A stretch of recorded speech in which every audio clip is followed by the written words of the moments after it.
साथियों नमस्कार। आशा है आप सब लोग माता जी का, माँ दुर्गा का 9 दिवसीय पर्व और विजयदशमी उत्सव खुशहाली, सुख, समृद्धि के लिए की कामना के लिए मनाया होगा। आप सब लोगों ने 9 दिन की कठिन आराधना अपने घर परिवार में सुख शांति समृद्धि के लिए की। कल जब हम लोग विजयदशमी का पर्व मना रहे थे, पूरे मध्य प्रदेश में जगह जगह, हर जगह एक उत्साह, एक उल्लास का वातावरण था। पूरी सरकार इस महोत्सव में शामिल थी। कल राष्ट्रीय स्वयं सेवक संघ के सरसंघ चालक मोहन भागवत जी ने संघ के स्थापना दिवस के मौके पर अपने स्वयं सेवकों को संबोधित करते हुए उन्होंने आह्वान किया कि निर्बल व असंगठित रहना अन्याय को आमंत्रण देना है। उनका संदेश था, अगर बिखरे रहोगे तो पिटते रहोगे। यह वो संदेश है जिसे मध्य प्रदेश के अंदर उन लाखों लाख कामगार कर्मचारी वर्ग को समझना चाहिए। उन्हें इसलिए इस संदेश को समझना चाहिए कि इस समय मध्य प्रदेश में सबसे ज्यादा अन्याय, अत्याचार, शोषण यदि किसी के साथ हो रहा है तो वो कामगार कर्मचारी वर्ग के साथ हो रहा है। उनमें भी जितने भी सरकारी विभागों, निगम मंडलों, अस्पतालों, मेडिकल कॉलेजों, नगरीय निकाय, नगर पालिका, निगम मंडलों, बिजली आदि सभी 52 विभागों में जो हमारा अस्थायी आउटसोर्स कर्मचारी है, छात्रावासों में, ग्राम पंचायतों में, स्कूलों में, उनके साथ हो रहा है। और ये आर्थिक अन्याय है और आर्थिक अन्याय से बड़ा अन्याय कोई नहीं होता है। मतलब अन्याय की बुनियाद ही आर्थिक न्याय के आधार पर रखी गई है। हुकूमत या अन्याय करने वाले लोग चाहते हैं कि जो पीड़ित कर्मचारी है, कामगार है, उसके साथ किसी तरीके का आर्थिक न्याय न हो पाए। इसलिए वो हम तमाम सारे लोगों को संगठित होने से रोकते हैं, हमें कमजोर बनाकर रखना चाहते हैं। यानी ये जो पूरा अन्याय हो रहा है, यह अन्याय तब तक होता रहेगा जब तक आर्थिक न्याय का आंदोलन, आर्थिक न्याय के लिए लोग संगठित नहीं होंगे। और इसलिए साथियों, हम लोग लगातार ये प्रयास कर रहे हैं कि हमारा जितना भी आर्थिक अन्याय का शिकार कामगार कर्मचारी वर्ग है, वो एक साथ आए, एकजुट हो और डिपार्टमेंट आउटसोर्स कर्मचारी संयुक्त मोर्चा के बैनर तले इस सरकार से अपने हक का न्याय मांगे। तमाम सारे कल मोहन भागवत जी ने भी और तमाम सारे नेताओं ने कल शस्त्र पूजन करके आप सब लोगों को अलग अलग तरीके का संदेश दिया है। माता रानी के पंडालों में जाकर भी नेताओं ने, अधिकारियों ने, ठेकेदारों ने, मालिकों ने संदेश दिए हैं। लेकिन तमाम सारे संदेशों में कहीं भी आर्थिक अन्याय का जिक्र नहीं है। क्या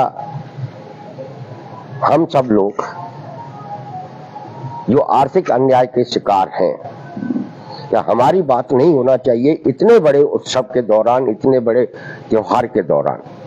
लेकिन कहीं हुई, कहीं नहीं हुई। चाहे वो आउटसोर्स अस्थायी कर्मचारी हो, चाहे हमारा गांव में रहने वाला खेत मजदूर हो, चाहे शहरों के अंदर दुकानों, मॉलों, शॉपिंग जोनों पर काम करने वाला कर्मचारी हो, चाहे पेट्रोल पंपों पर, चाहे बस चलाने वाला हो, चाहे हमाली पल्लेदारी करने वाला हो, चंद्रमान का काम करने वाला हो, किसी भी मजदूर के बारे में, किसी भी कर्मचारी के बारे में, उसके साथ हो रहे आर्थिक अन्याय के बारे में कहीं कोई बात नहीं हुई है और ये बात होगी भी नहीं, क्योंकि इस समय जो चाहे वो हिंदुओं के नाम पर, चाहे वो मुसलमानों के नाम पर जो एकजुटता के जितने भी आह्वान किए जा रहे हैं, वो समाज के उन संपन्न लोगों की तरफ से किए जा रहे हैं जिनके पेट भरे हुए हैं, जिनके पास सब कुछ है।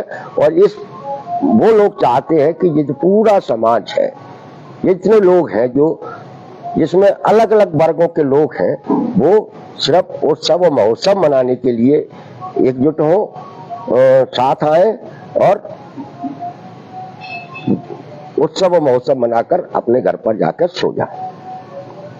तो साथियों, हम लोग जो है इस आर्थिक अन्याय के खिलाफ लगातार बोलते चले आ रहे हैं और आगे भी बोलते रहेंगे, क्योंकि यही वो असली लड़ाई है जिसे लड़ना होगा और यही असली काम है जिसे सबको मिलकर करना होगा। इसलिए विजयदशमी पर्व के अगले दिन मेरी आप सब लोगों से आग्रह और अपील है कि ये जो सारे 55 विभागों में जो आउटसोर्स अस्थायी कर्मचारी बिखरा हुआ पड़ा है, असंगठित है, उसे आप सब लोग अपने अपने स्तर पर इसे अपना काम समझकर एक साथ लाने का प्रयास करें।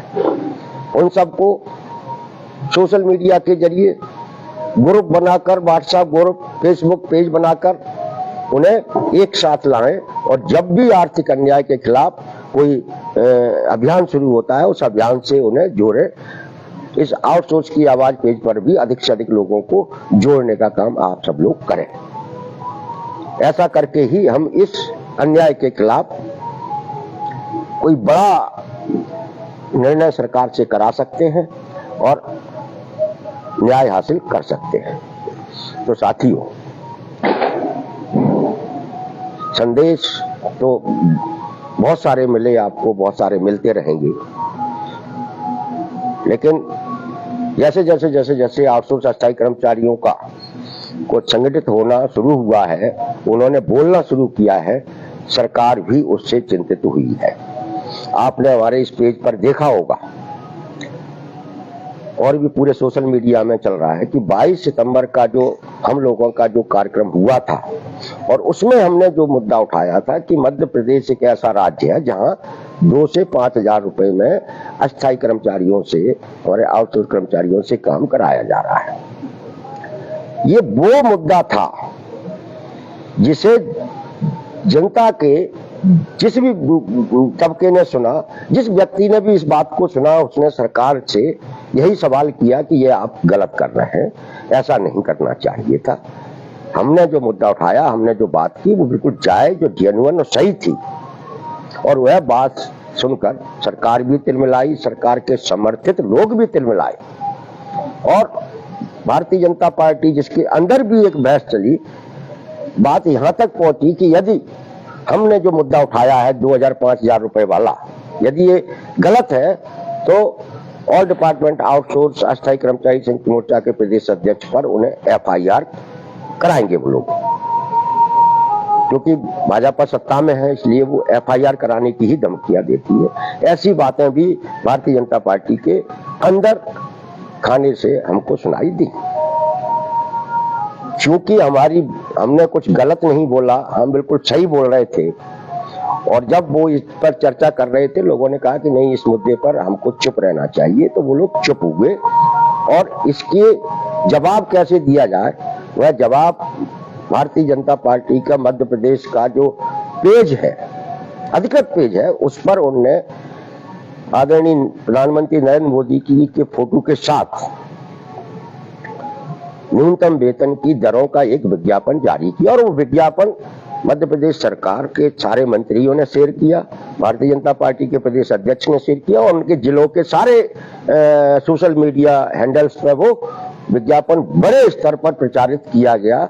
ऐसा करने के पीछे उनका जो मकसद था वो ये था कि हम लोगों ने 22 सितंबर को जो कुछ भी मीडिया के जरिए जनता में पहुंचाया है वो झूठ है, गलत है। सच ये है कि भारतीय जनता पार्टी की सरकार अपने यहाँ काम करने वाले लोगों को 21,000, 25,000, 28,000, 30,000 रुपए तक तनख्वाह दे रही है, आउटसोर्स अस्थायी कर्मचारियों को, श्रमिकों को, मजदूरों को। और वो हमारे 22 सितंबर के अभियान के से जो बहस शुरू हुई थी, उस बहस को उन्होंने एक झूठे विज्ञापन के जरिए तात्कालिक उस पर मरहम लगाने की कोशिश की और अपनी बदनामी से बचने के लिए उन्होंने एक झूठा विज्ञापन जारी किया। जबकि मध्य प्रदेश की सच्चाई ये है कि खुद मध्य प्रदेश का न्यूनतम वेतन जो सरकार के द्वारा घोषित है बेसिक, वो 6,500 रुपए है। अगर महंगाई भत्ता मिला लें तो वो 10,800 कुछ होता है। ये अधिकृत है, लेकिन उसके बावजूद भी मध्य प्रदेश की भारतीय जनता पार्टी की सरकार ने, उनके नेताओं ने केंद्र के न्यूनतम वेतन को मध्य प्रदेश का न्यूनतम वेतन के तरीके से उसे प्रचारित प्रसारित कराया। अब ये ऐसा क्यों कराया गया? ये इसलिए कराया गया कि आपके द्वारा लगातार जो न्यूनतम वेतन का मुद्दा उठाते रहे हो, उससे सरकार की बदनामी हो रही है।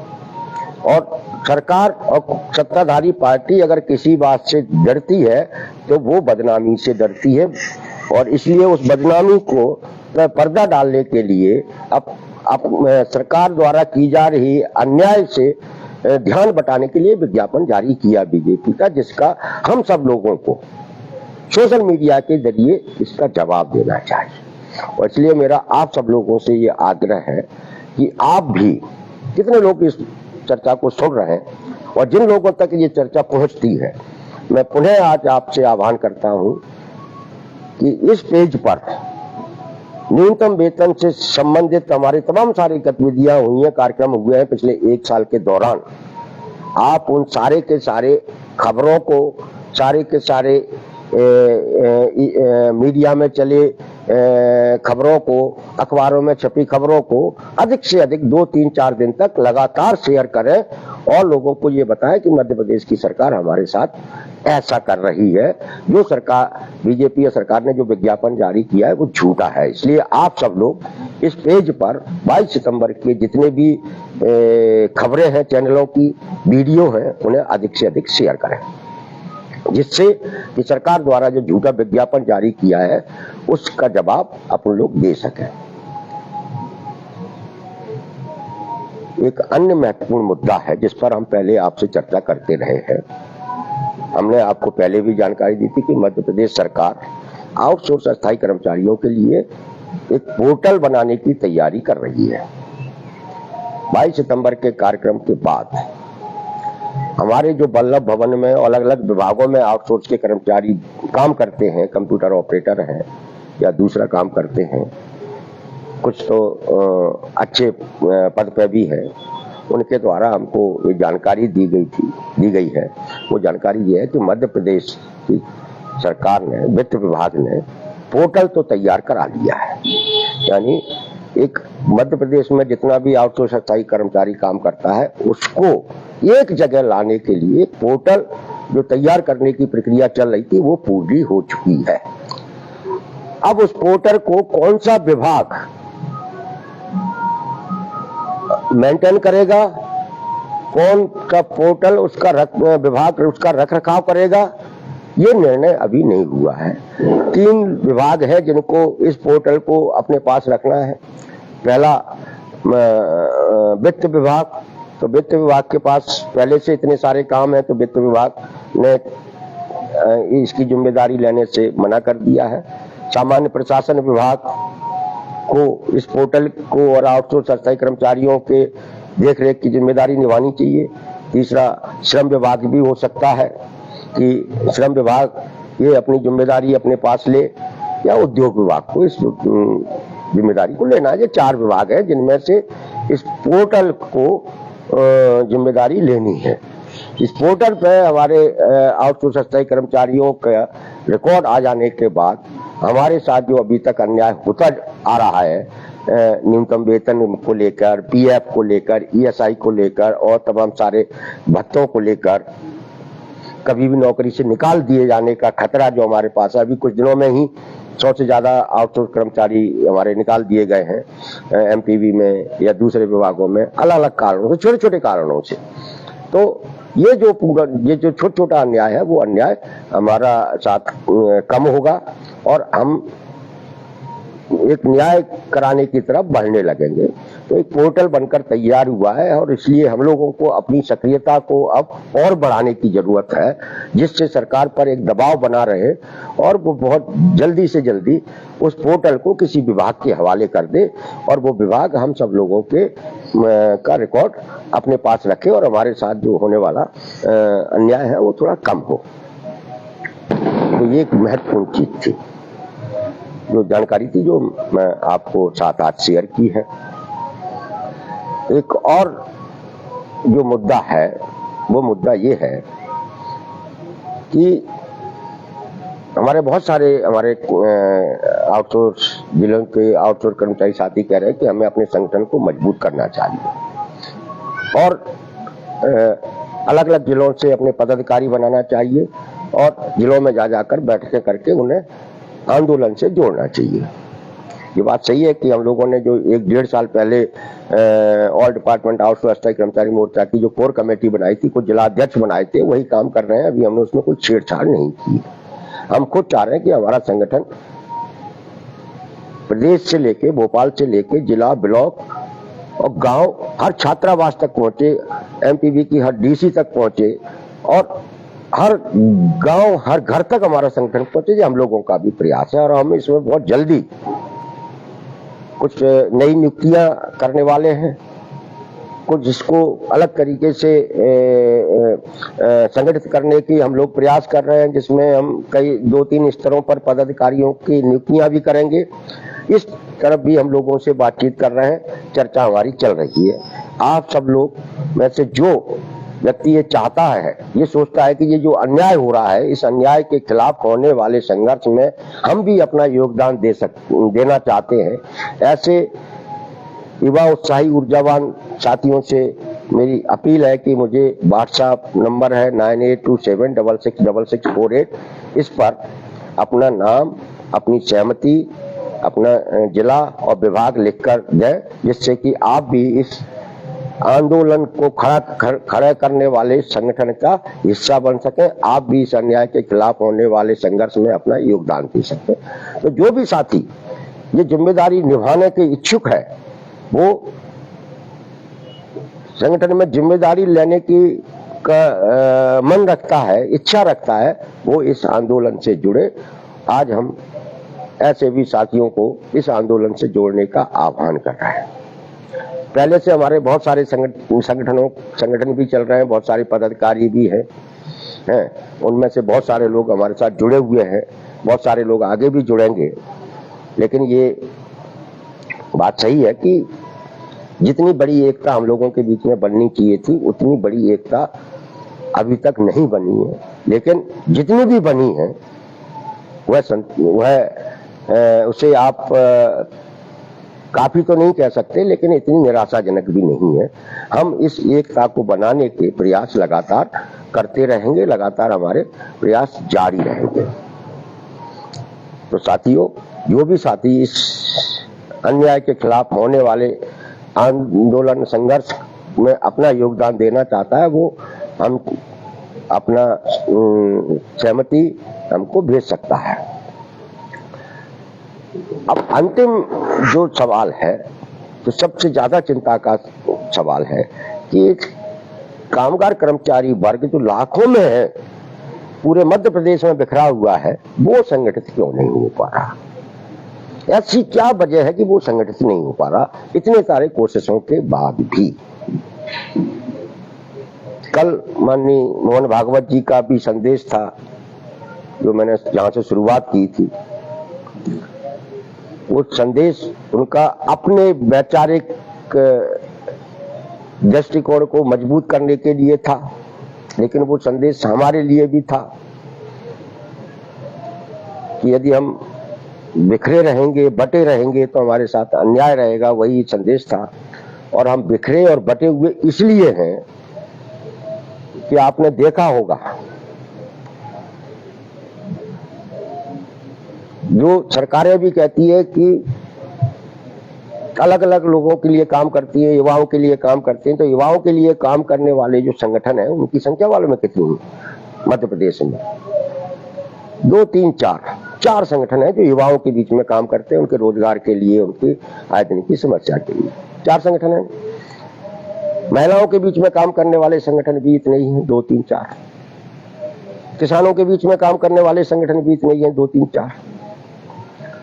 लेकिन गरीब मजदूरों की एकता न बन जाए, वो संगठित न हो जाए, इसलिए एक सोची समझी रणनीति के तहत एक योजनाबद्ध तरीके से पिछले 20 साल में कामगार कर्मचारी वर्ग को संगठित होने से रोका गया है, उन्हें टुकड़ों टुकड़ों में बांट दिया गया है। जिस विभाग में 200 लोग काम करते हैं, उन 200 लोगों का भी संगठन बना हुआ है, वह अध्यक्ष है, उपाध्यक्ष है, कोषाध्यक्ष है, सारे पदाधिकारी है। उनने फार्म एंड सोसाइटी से जाके एक रजिस्ट्रेशन करा लिया, 100 रुपया में पंजीयन हो जाता है फार्म एंड सोसाइटी में, उनका संगठन बन गया। मतलब जहाँ 200, 400, 500 मैन पावर है, उनके भी संगठन बने हुए। ऐसे कामगार कर्मचारी वर्ग के अंदर बड़ी संख्या, हजारों की संख्या में संगठन काम कर रहे हैं, बने हुए हैं, सिर्फ वो कागजों में है, कभी इस वर्ग के मुद्दों को नहीं उठाते। ये जो छोटे छोटे संगठन बनवाए गए हैं, ये एक बड़ी साजिश थी जो आपके साथ की गई। हम लोग इसको समझे नहीं, आप लोग भी नहीं समझे। आप बताइए, इतनी ताकतवर हुकूमत से 200-500 मैन पावर वाला संगठन क्या लड़ लेगा? वो सिर्फ जाकर ज्ञापन दे आएगा, धरना दे लेगा एक आध दिन का कभी, और घर आके चला आएगा, बैठ जाएगा। तो ये जानबूझकर कामगार कर्मचारी वर्ग के अंदर हजारों संगठन बनवाए गए, और बनवाए इसलिए गए कि ये सब इकट्ठे न हो पाए, एकजुट न हो पाए, जिससे इनके साथ अन्याय होता रहे। इसलिए साथियों, मैं मोहन भागवत जी के उस संदेश को पुनः आपको याद दिलाता हूं कि निर्बल और असंगठित रहोगे तो अन्याय होता रहेगा। इसलिए बटे रहोगे तो कटते रहोगे, यानी बटे रहोगे तो पिटते रहोगे, सो आप पिट रहे हैं। इसलिए साथियों, छोटे छोटे संगठन, इनके अध्यक्ष महासचिव बने, उनका मैं सम्मान करता हूं, होना चाहिए। लेकिन ये जो ऑल डिपार्टमेंट आउटसोर्स अस्थायी कर्मचारी संघ मोर्चा मध्य प्रदेश का जो सबसे बड़ा संगठन है, उसके साथ जुड़िए, उसके साथ आइए और आपके साथ हो रहे आर्थिक अन्याय के खिलाफ बोलिए। ये मौका है, इस समय है। यदि हमने अभी से बोलना शुरू किया, इस समय का सही उपयोग किया, तो हमारे साथ न्याय कराने में हम लोग सफल होंगे। यदि हम इसी तरीके से बिखरे रहेंगे, 100, 200, 500, 1000 मैन पावर का संगठन चलाकर, यदि हम व्यक्तिगत तौर पर तो खुश हो सकते हैं, हम पड़ोसी से ये कह सकते हैं कि हमारा ये संगठन है, इसका हम अध्यक्ष है, लेकिन आप अपने वर्ग को कुछ नहीं दे पाएंगे जो आप पिछले 20 साल में नहीं दे पाए। तो साथियों, मैंने पुनः अंत में आप सब लोगों से अपील है कि ये आप सबकी जिम्मेदारी है कि जितना भी हमारा आउटसोर्स अस्थायी कर्मचारी है जो अलग अलग विभागों में काम करता है, उसे साथ लाने का, संगठित करने की जिम्मेदारी आप सब लोग स्वयं भी निभाएं। और जो लोग इस काम में रुचि रखते हैं, जो इसमें अपना योगदान देना चाहते हैं, वो हमको व्हाट्सएप पे अपनी सहमति दें। इसी के साथ मैं सब लोगों को पुनः ये अपील करता हूँ कि जो काम आप सब लोगों ने, हम सब लोगों ने मिलकर हाथ में लिया है, उसे पूरा करना, ये हम सबकी जिम्मेदारी है। संघर्ष व्यर्थ नहीं जाता है। जिस तरीके से 22 सितंबर के कार्यक्रम के बाद बीजेपी और सरकार तिलमिलाई थी, सोशल मीडिया पर सफाई देती घूम रही है, मैं आपको यकीन दिलाता हूं, यही सरकार एक दिन आपके साथ न्याय करने का, आपके साथ हो रहे अन्याय को समाप्त कराने का विज्ञापन जारी करेगी। और इसके लिए आपको संगठित होना पड़ेगा, साथ आना पड़ेगा। हम लोग शांत बैठने वालों में से नहीं हैं। इसी महीने की 22 अक्टूबर को हम मध्य प्रदेश के श्रम मंत्री आदरणीय प्रहलाद पटेल जी से मिलने जाने वाले हैं भोपाल। और वो हमारे मुद्दे पर क्या बोलते हैं, जो न्यूनतम वेतन पर जो स्टे है उससे लेकर हमारे जो ग्राम पंचायतों के जो चौकीदार, वृत्त, सफाई कर्मी हैं, हमारे अंशकालीन कर्मचारी हैं, स्कूलों छात्रावास को उनको जो 2000-5000 मिलता है उसके बारे में वो क्या कहते हैं, वो उस बारे में 22 तारीख को हम लोग चर्चा करेंगे। यदि सरकार ने हमारे साथ सकारात्मक बातचीत और कोई संतोषजनक रास्ता नहीं निकाला तो हमारे जो साथी हैं अलग अलग तरीके के, उनका कहना है कि हमें भोपाल में इसी विज्ञापन को लेके जो भारतीय जनता पार्टी और सरकार ने कुछ दिन पहले सोशल मीडिया पे प्रचारित किया है, उसी विज्ञापन का बड़ा फ्लैक्स बनवाकर हमें भोपाल में बैठना चाहिए। इस तरीके से हम मीडिया के जरिए इस अपनी बात लोगों तक पहुंचा पाएंगे, सरकार तक पहुंचा पाएंगे। तो हमें उम्मीद है कि 22 अक्टूबर को हम जब माननीय श्रम मंत्री से मिलेंगे तो कोई संतोषजनक रास्ता निकलेगा और हम अपने साथ हो रहे अन्याय को समाप्त कराने के दिशा में आगे बढ़ेंगे। इसी के साथ आप सबको नमस्कार।